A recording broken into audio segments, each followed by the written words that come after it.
see you, all I can think is my summer love. Been waiting for you, my love.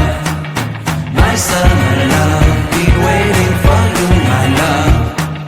I can't forget the day we met. You looked so fly in your red Corvette. Your hair, your look, your everything. When I see it all, I knew that you were mine. I'm in love with your hair, your lips, your silhouette in the moonlight shine. Will my love you won't ever be. Assalamualaikum warahmatullahi wabarakatuh. Perkenalkan, nama saya Azwar.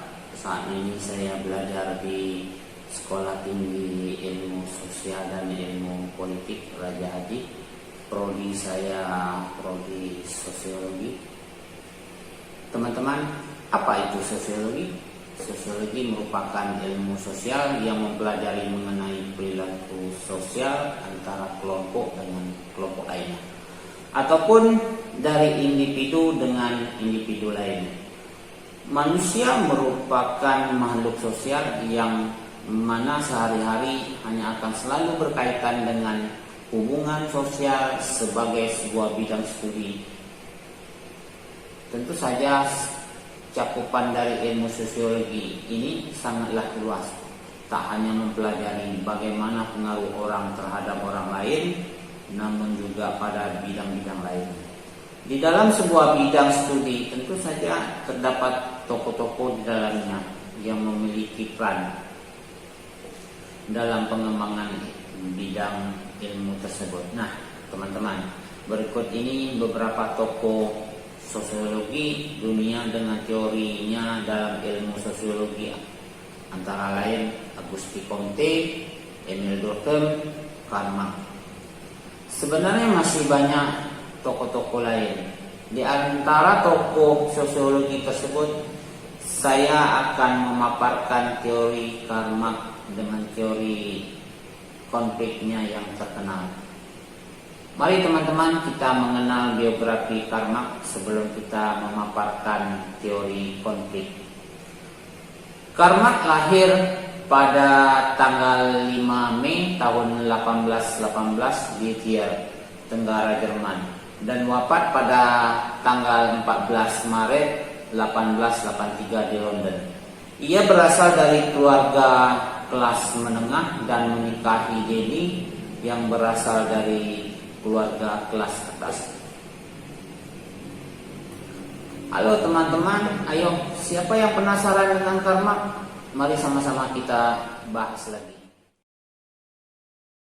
Karl Marx sendiri merupakan seorang yang unik dan rebel pada masanya. Seperti yang kita ketahui, ajarannya mengenai paham komunis bahkan masih eksis dan digunakan sebagai sistem pemerintahan di beberapa negara di belahan bumi.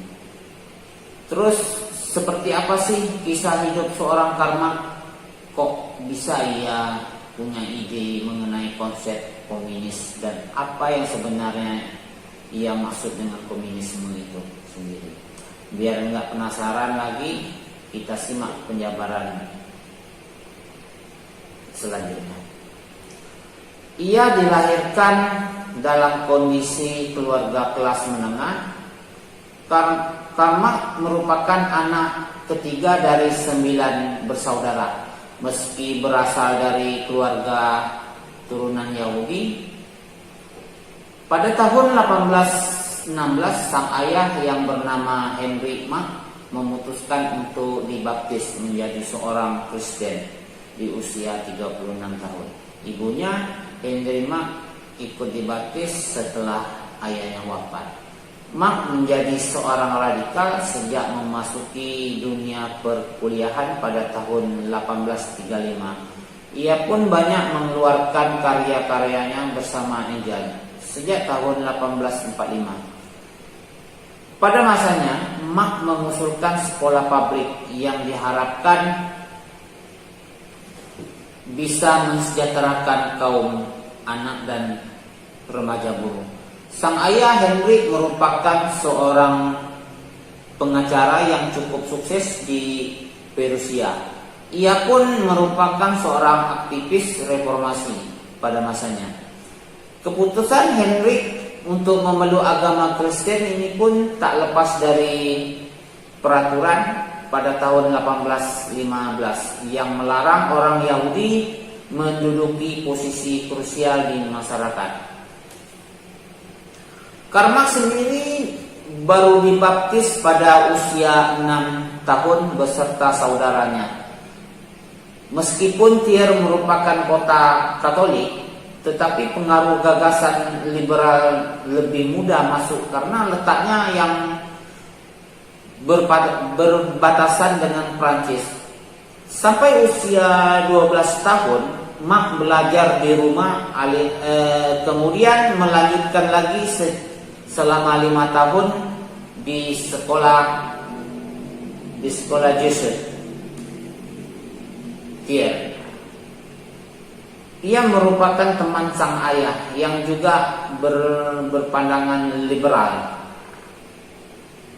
Sejak masuk kampuslah Marx mulai menonjolkan sikap liberalnya.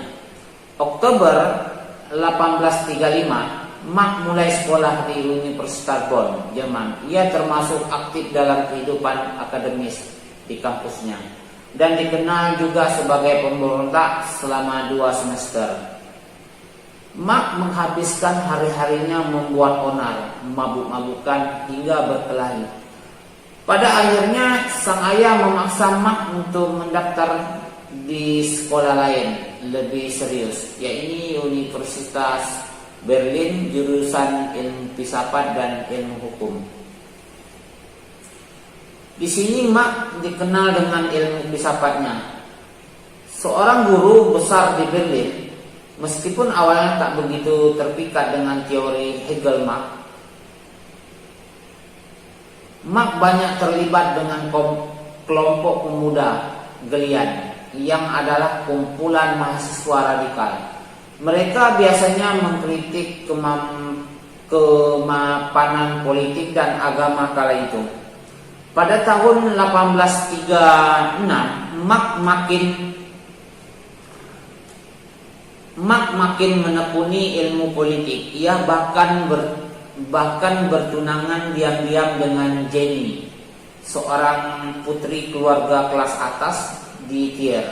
Karena sikapnya yang makin radikal, sang ayah pun jadi khawatir hingga bahkan menyurati anaknya, bahkan meminta Marx menghentikan pernikahannya dengan Jenny.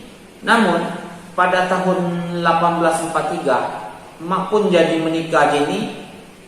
Mereka mempunyai 6 orang anak, tetapi karena kemiskinan yang amat parah, hanya 3 anak yang bergender perempuan yang bertahan sampai dewasa. Anak-anaknya pun saat dewasa terlibat aktif dalam kegiatan politik.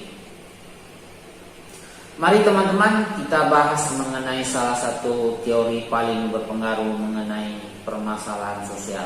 Kali ini kita akan membahas tentang teori konflik karma.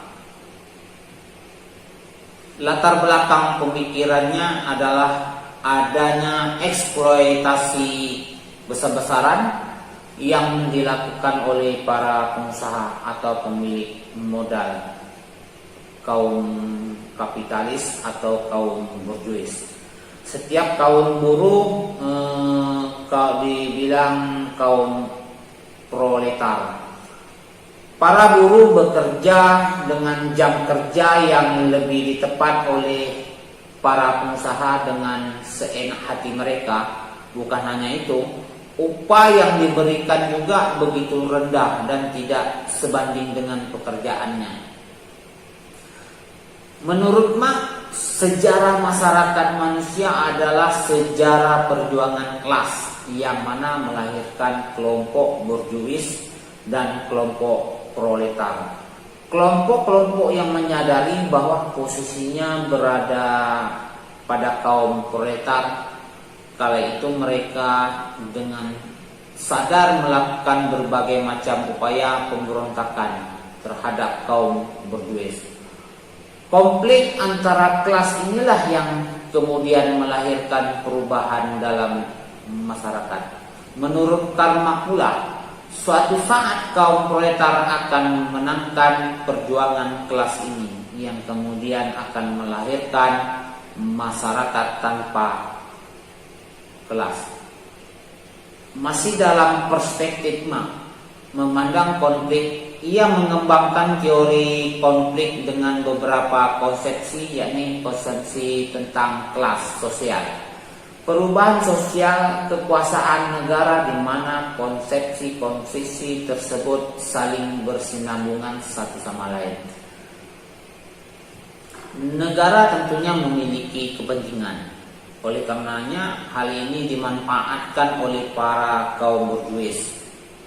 Kelompok borjuis yang tentunya dapat memiliki dan juga memegang kendali atas alat-alat produksi, tentu meminta legitimasi atau bukti kepemilikan yang sah. Bukti kepemilikan ini bisa didapat melalui negara. Oleh karena itu, kelompok borjuis memiliki kekuasaan untuk menentukan apa yang akan diproduksi dan didistribusi. Menurut Marx, dalam konteks ini, hukum dan pemerintah lebih banyak berpihak pada kaum borjuis dibandingkan kaum proletar. Contoh runtuhnya Rana Plaza di Bangladesh akibat abainya pemilik perusahaan terhadap keselamatan kaum buruh. Teori konflik ini kemudian muncul apa yang dinamakan sebagai perspektif konflik. Perspektif ini melihat masyarakat sebagai suatu yang selalu berubah, terutama sebagai akibat dari dinamika pemegang kekuasaan yang terus berusaha menjaga dan meningkatkan posisinya. Dalam mencapai tujuannya, suatu kelompok seringkali harus mengorbankan kelompok lain. Karena itu konflik selalu muncul. Dan kelompok yang tergolong kuat setiap saat selalu berusaha meningkatkan posisinya dan memelihara dominasinya. Singkatnya, pandangan ini berorientasi pada struktur sosial dan lembaga sosial masyarakat.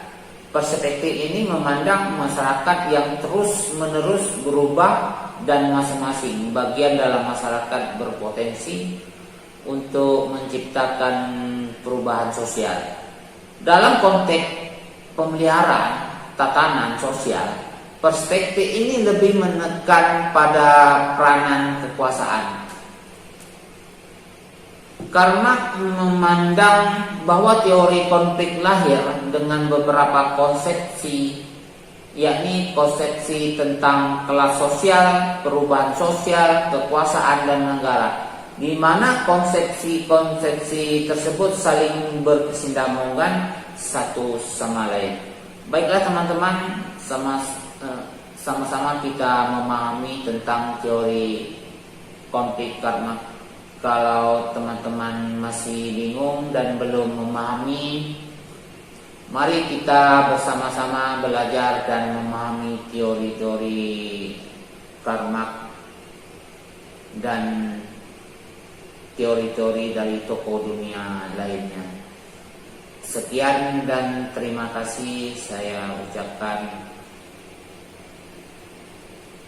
Waalaikumsalam warahmatullahi wabarakatuh.